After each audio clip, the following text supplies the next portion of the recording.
Train چل پڑی تھی۔ میں کمپارٹمنٹ میں تنہا تھا۔ نوٹوں سے بڑا بریف کیس میرے پاس تھا۔ ٹرین کے تمام دروازے اور کھڑکیاں بند تھیں، مگر پھر بھی سردی کا احساس ہو رہا تھا۔ میں کچھ دیر پہلے ہی اپنے دفتر کا کیش چوری کر بھاگا تھا۔ چوری کرنے کا مقصد دفتر میں کام کرنے والی زرینہ تھی، جس نے کچھ مہینے میرے ساتھ عشق لڑا کر اسی دفتر کے کیشیئر اختر بیگ سے شادی کا فیصلہ کر لیا تھا۔ میں بتاتا جاؤں کہ میں انتہائی خوبصورت شکل کا مالک ہوں اور اختر بیگ معمولی نینقش کا، مگر اس ظالم کی تنخواہ 1150 تھی اور میری اس سے نصف۔ بس اسی وجہ سے زرینہ نے اختر بیگ کا پرپوزل قبول کر لیا تھا۔ اختر بیگ تو کیا، پورا دفتر میرے اور زرینہ کے عشق سے واقف تھا۔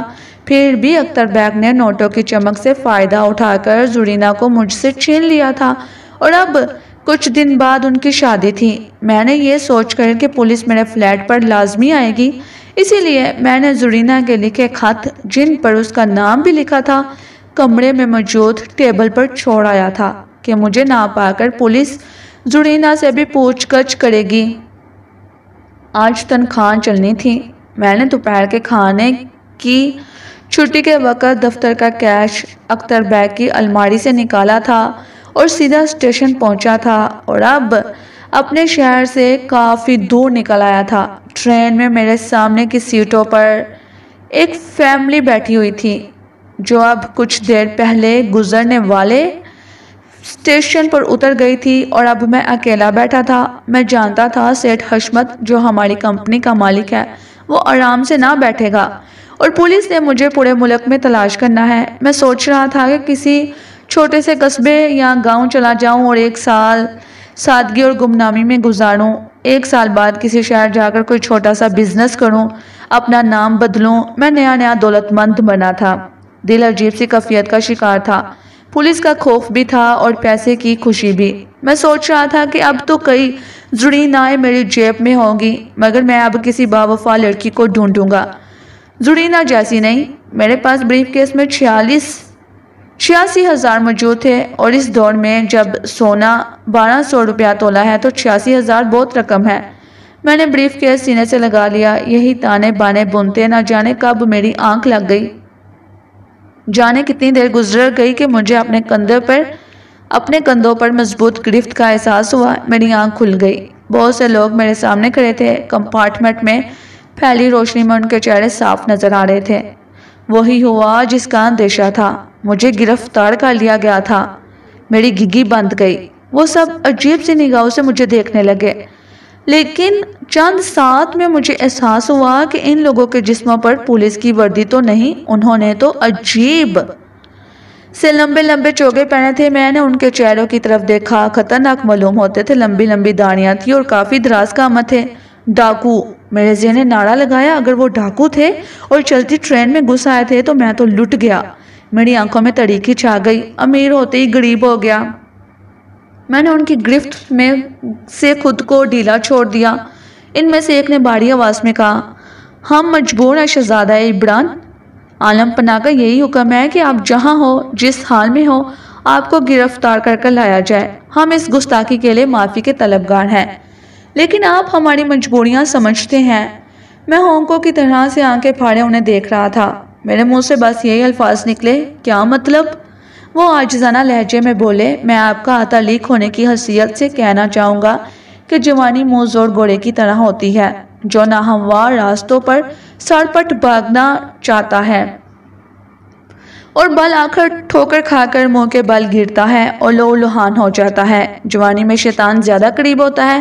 آپ جس دنیا کو قریب سے دیکھنا چاہتے ہیں وہاں رنگین آنچل تو ہیں، مگر ان کے اندر ایسے حشرات الارض چھپے ہیں جن کا زہر انسانیت کا کوڑھ بن جاتا ہے۔ خود آپ کے پاس کیا نہیں، آپ کے ایک اشارے پر سینکڑوں حسینائیں اپنی زندگی نچھاور کرنے کو تیار ہیں۔ والدین کا دل دکھانا گناہ عظیم ہے۔ آپ کو علم نہیں عالم پناہ، آپ کی اس حرکت سے کتنا غمگین ہے۔ ہم آپ کو واپس لینے آئے ہیں۔ میں آنکھیں پھاڑے اس بوڑھے کو دیکھ رہا تھا، جو بڑی چڑپ زبانی سے مجھ سے باتیں کر رہا تھا۔ یہ ڈاکو مجھے بیوقوف بنا رہا تھا۔ میں نے ہمت کر کہا، سنو۔ یہ کہنا تھا، وہ ادب سے میرے آگے سر خم کر بولا، حکم۔ میں نے بوجھے دل سے کہا، یار آدھے کر لو۔ وہ نہ سمجھنے والے انداز میں سر ہلا کر دوسروں کو دیکھنے لگا اور دوبارہ جھک کر میرے کان کے پاس منہ کر کہنے لگا، کیا فرما رہے ہیں شہزادہ عالم؟ مذاق مت اڑاؤ، کام کی بات کرو۔ میں خوشی سے آدھے دینے کو تیار ہوں، میں نے بڑھائے ہوئے لہجے میں کہا، اور وہ بوڑھا پاگلوں کی طرح میری طرف دیکھنے لگا اور پھر ہنس کر بولا، آپ کی شرارتیں تو مشہور ہیں۔ یہ بوڑھا تعلیق بھی ان کا شکار بنے گا سوچا نہ تھا۔ کیا چاہتے ہو؟ میں نے حیرت سے کہا۔ میں آپ کو واپس لے جانا چاہتا ہوں، میں آپ کا غلام ہوں اور مجھے حکم دیا گیا ہے کہ میں آپ کو ہر حال میں واپس لاؤں۔ بوڑھے نے عاجزانہ لہجے میں کہا۔ کہاں جانا ہے؟ میں نے پوچھا۔ محل، بوڑھے نے جواب دیا۔ میں چونک پڑا، کہیں یہ سچ تو نہیں کہہ رہے کہ کہیں واقعی یہ مجھے کسی ریاست کا شہزادہ تو نہیں سمجھ رہے؟ خدا کرے ایسا ہی ہو، مگر بعد میں کہیں میں شرمندہ نہ ہوں، اس لیے کہ میں نے کہا یہ بتاؤ میرا نام کیا ہے؟ بوڑھا بولا، یوسف ابران۔ میں نے کہا میرا نام عارف ہے، یوسف ابران نہیں، اور میں آج سیٹھ حشمت کے دفتر سے چوری کر کر بھاگا ہوں، اور باخدا میں مذاق نہیں کر رہا۔ ہم خادم ہیں، اس لیے آپ کے مذاق سے محفوظ بھی نہیں ہو سکتے۔ آپ چلنے کے لیے تیار ہو جائیں، پہلے بھی بہت وقت ضائع ہو گیا ہے۔ رحمت، ٹرین روکو، بوڑھے نے کہا، اور اسی لمحے ٹرین کو جھٹکا لگا اور ٹرین کے پہیوں سے زبردست رگڑ کی آواز سنائی دے رہی تھی اور ٹرین کی رفتار سست ہوتی جا رہی تھی۔ وہ لوگ مجھے مضبوطی سے پکڑے دروازے تک آگے۔ ارے بدبختو، میرا بریف کیس تو لے لو، میں نے روحان سے لہجے میں کہا، تو ان میں سے ایک نے بریف کیس اٹھا لیا اور جوں ہی ٹرین رکی وہ مجھے لے کر نیچے کود پڑے۔ انہوں نے میرا وزن سنبھال رکھا تھا اور میرے پیر نیچے نہ لگ رہے تھے۔ وہ مجھے لٹکائے سامنے طریق جنگل کی طرف بڑھے جا رہے تھے۔ ان کے چلنے کی رفتار بہت تیز تھی اور ان کی آن میں وہ جنگل کے سلسلے میں پہنچ گئے، اور میں نے پیچھے مڑ کر دیکھنے کی کوشش کی کہ رکی ہوئی ٹرین بہت پیچھے رہ گئی تھی۔ درختوں کے درمیان وہ رک گئے۔ بوڑھے نے ایک ساتھی کو کہا، رحمان کو آواز دو، اور اس ساتھی نے سر ہلایا اور درختوں کے جھنڈ میں چلا گیا، اور وہ لوگ مجھے یوں ہی اٹھائے وہیں کھڑے ہو گئے۔ میرا ذہن انتشار کا شکار تھا کہ یہ کون لوگ ہیں؟ یہ تو صاف ظاہر تھا کہ ڈاکو نہ تھے، کہیں واقعی یہ سچ تو نہیں کہہ رہے تھے؟ کیا واقعی یہ کسی شہروں سے دور کسی ریاست کے لوگ تو نہیں؟ میں نے خود کو حالات پر چھوڑ دیا تھا، اور کر بھی کیا سکتا تھا؟ میرے پاس خود کو حالات پر چھوڑ دینے کے سوا کوئی چارہ نہ تھا۔ مجھے ویسے بھی کچھ دن پولیس سے بچنے کے لیے محفوظ پناہ گاہ کی ضرورت تھی۔ چند منٹ بعد مجھے عجیب سی گھنٹیوں کی آواز سنائی دی۔ بوڑھا بولا، رحمان آ گیا ہے، آؤ۔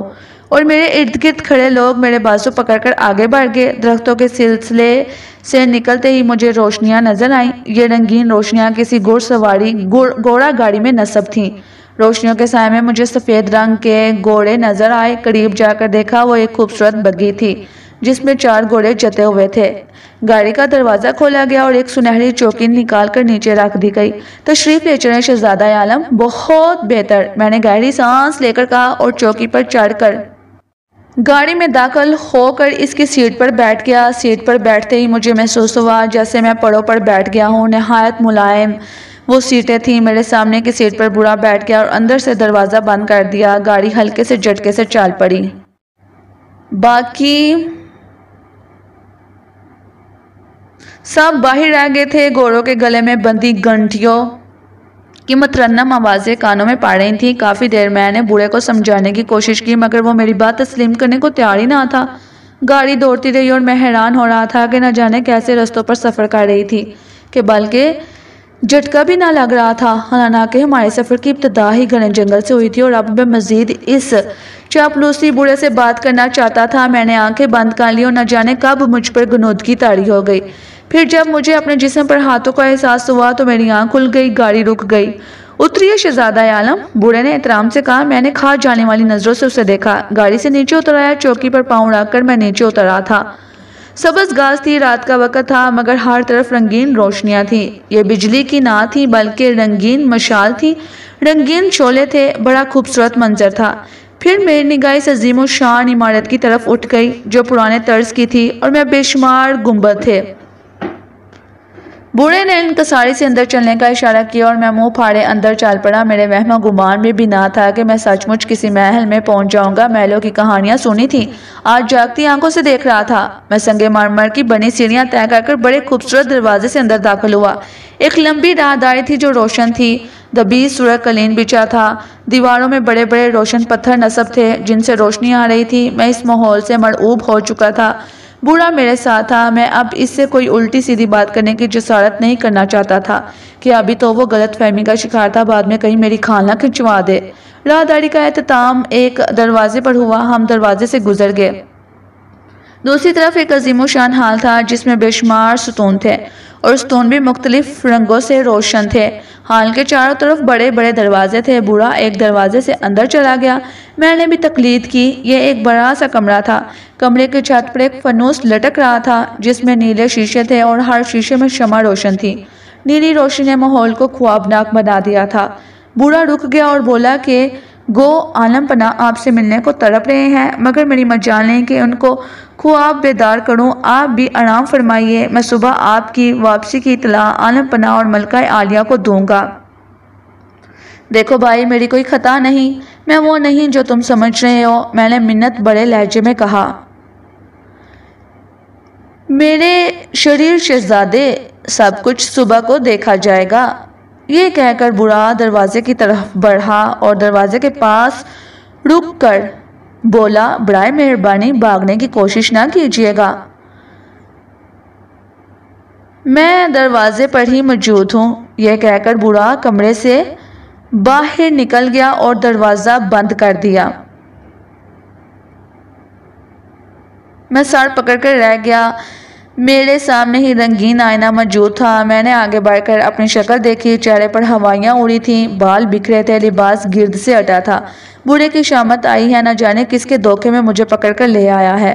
جب صبح کو حقیقت کھلے گی تو لطف آئے گا یہ سوچ کر میری ہنسی نکل گئی۔ فرش پر بیٹھ کر میں جوتے اتارنے لگا، مگر ابھی تسمے بھی نہ کھلے تھے کہ دو لڑکیاں اندر داخل ہوئیں۔ ان کی خوبصورتی دیکھ کر میرا منہ کھلے کا کھلا رہ گیا۔ ایک نے آگے بڑھ کر میرے جوتے اتارے، دوسرے نے ہاتھ میں پکڑا لباس میری طرف بڑھاتے ہوئے کہا، عالیہ آپ لباس بدل لیں۔ میں نے لباس پکڑ لیا، دونوں کمرے سے لے گئیں۔ میں نے جلدی سے کپڑے اتار کر دوسرا لباس پہن لیا۔ اسی لمحے دروازہ کھلا اور انہی میں سے وہ لڑکی جو لباس لائی تھی وہ اندر داخل ہوئی۔ وہ رات میری زندگی کی گزشتہ راتوں میں سے سب سے خوبصورت ثابت ہوئی۔ میں زرینہ کی بے وفائی تک بھول گیا۔ لڑکی سے باتوں میں پتا چلا کہ وہ شہزادے کی کنیز ہے۔ اس کا نام شہناز ہے۔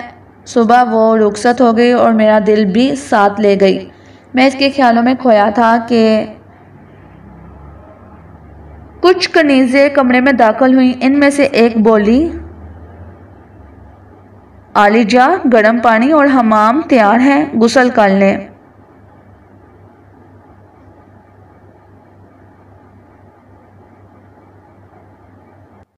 غسل کے بعد ایک شاندار لباس مجھے پہننے کو دیا گیا۔ کچھ دیر بعد ایک معمر خاتون میرے کمرے میں آئیں۔ ان کو دیکھتے ہی سب لڑکیاں مؤدب ہو گئیں۔ شہزادہ عبران، معمر خاتون نے پرجلال لہجے میں کہا، شاہ محترم نے حکم دیا ہے کہ آپ ناشتہ انہی کے ساتھ کریں گے، آپ ان کے کمرے میں پہنچ جائیں۔ یہ کہہ کر وہ معمر خاتون کمرے سے چلے گئی۔ سنو، میں نے ایک لڑکی کا ہاتھ پکڑ کر کہا، یہ کون تھی؟ ارے آپ ان کو بھول گئے، یہ آپ کی دایاں ہیں، انہوں نے تو آپ کو بچپن سے پالا ہے۔ لڑکی نے حیرانی سے کہا، تو کیا شہزادے کی امی فوت ہو گئی ہیں؟ میں نے پوچھا۔ توبہ توبہ، آپ کو کیا ہو گیا ہے؟ لڑکی نے حیران ہو کر کہا۔ میں نے ایک ٹھنڈی سانس لی۔ اسی وقت ایک اور خادمہ کمرے میں داخل ہوئی اور ادب سے کہا، شاہ محترم اور ملکہ عالیہ آپ کی منتظر ہیں۔ میں اس خادمہ کے پیچھے چل پڑا۔ مجھے اپنی درگت بنتی صاف نظر آ رہی تھی۔ میں ناشتے کے کمرے میں داخل ہو گیا۔ اسے کمرہ کہنا غلط ہے۔ ایک خوبصورت ہال تھا جس میں ایک لمبی میز تھی اور اس پر انواع و اقسام کے کھانے تھے۔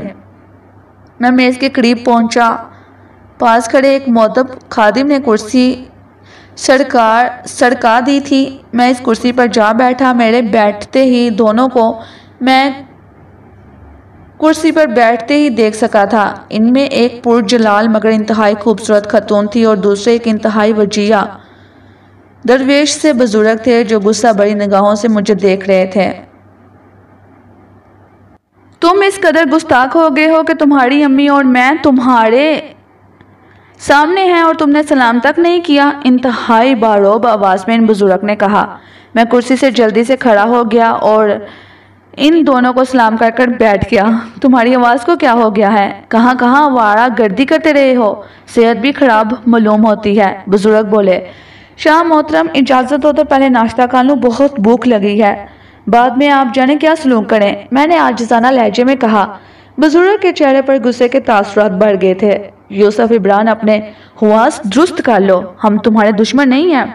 جو دنیا تم دیکھنا چاہتے ہو وہ مکاروں اور غاصبوں کی دنیا ہے، وہاں سب ایک دوسرے کے دشمن ہیں۔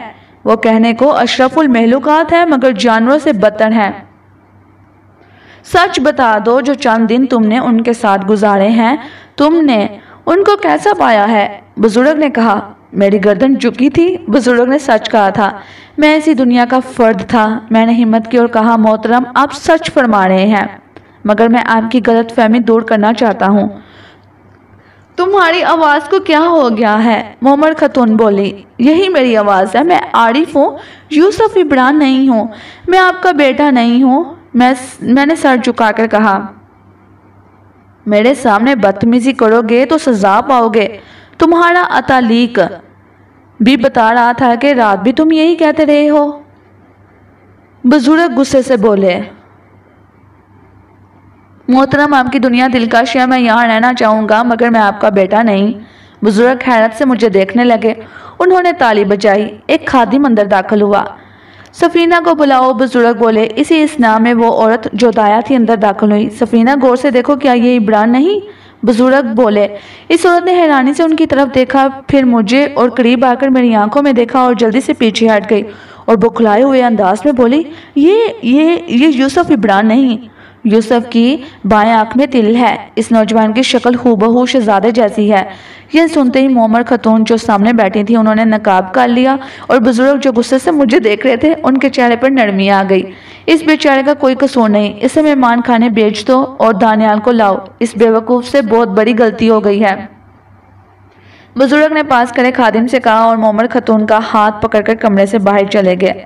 اوہو آؤ، دایا نے انتہائی خشک لہجے میں کہا، میرے اوپر رحم کھائیں، میں نے سچ بتایا ہے، مجھے اس کی سزا نہیں ملنی چاہیے۔ میں نے دایا سے کہا، میری آنکھوں میں آنسو آ گئے تھے، آپ مجھے اب نکال دیا جائے گا؟ مجھے کمرے میں پہنچا دیا گیا، کئی گھنٹے گزر گئے، کوئی میرے پاس نہ آیا۔ دروازہ کھلا اور دو خادم کپڑے سے ڈھکی ٹرے لائے اور میرے آگے رکھ دی اور کمرے سے چلے گئے۔ کپڑا ہٹایا تو ٹرے میں بھوک لگی تھی، پیٹ بھر کر کھایا، بڑا لذیذ کھانا تھا۔ کھانا کھا کر کمرے میں ٹہلنے لگا، پھر میں سیڑھی پر جا بیٹھا۔ دماغ پر غنودگی طاری ہو رہی تھی، جانے کب نیند کی آغوش میں چلا گیا، جانے کب تک سویا رہا۔ آنکھ کھلی، چاروں طرف تاریکی تھی۔ میں نے کروٹ بدلی، تب مجھے احساس ہوا میں سیڑھی پر نہیں، صاف زمین پر لیٹا ہوا ہوں۔ میں نے آنکھیں پھاڑ کر ارد گرد دیکھا، یہ تو وہ مہمان خانہ ہی نہیں تھا، تو یہ کون سی جگہ ہے؟ میں نے ادھر ادھر دیکھا، یہ ایک ریلوے اسٹیشن تھا۔ میرے پاس بریف کیس پڑا تھا، میرے جسم پر میرا لباس تھا۔ میں نے بریف کیس کھول کر دیکھا، اندر میرا سامان اور پیسے ویسے کے ویسے موجود تھے۔ مجھے محل وہ بزرگ گزرے لمحے یاد آ رہے تھے۔ میں نے گہری سانس لی، میں سمجھ گیا تھا کہ اس ریاست والے حقیقت جاننے پر مجھے کھانے میں بے ہوشی کی دوا ملا کر بے ہوش ہو جانے کے بعد یہاں پھینک گئے تھے۔ میں اٹھ کھڑا ہوا اور سیدھا ٹکٹ والے کے پاس پہنچا۔ اسٹیشن کی عمارت پر لکھا میں شہر کا نام پڑھ چکا تھا۔ میں نے گاڑی کے آنے کا وقت پوچھا اور اگلے شہر کی ٹکٹ لے کر گاڑی کا انتظار کرنے لگا۔ کچھ دیر بعد گاڑی آ گئی۔ گاڑی کی سیٹ پر بیٹھ کر میرے محل اور اس میں گزرے لمحوں کو سوچنے لگا۔ دل پر عجیب سی اداسی طاری ہو گئی تھی۔ اگلے اسٹیشن پر اتر کر میں سیدھا ایک چھوٹے سے ہوٹل پہنچا۔ ہوٹل کا کمرہ کرائے پر لے کر میں سو گیا۔